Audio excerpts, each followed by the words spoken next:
After receive printer, first need cut off the ribbons, which fix the machine during delivery. Belt typing X and Y-axis belt, ball screw typing X belt. Need check the printers you purchased. Plug power cable with printer and socket. Turn on is on, or is off.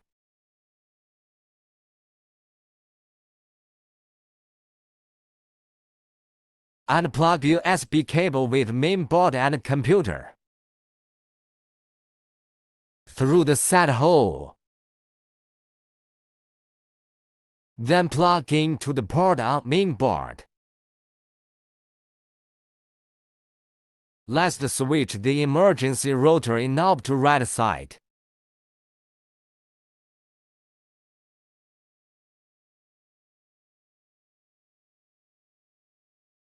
Then printer power on and connect well with computer.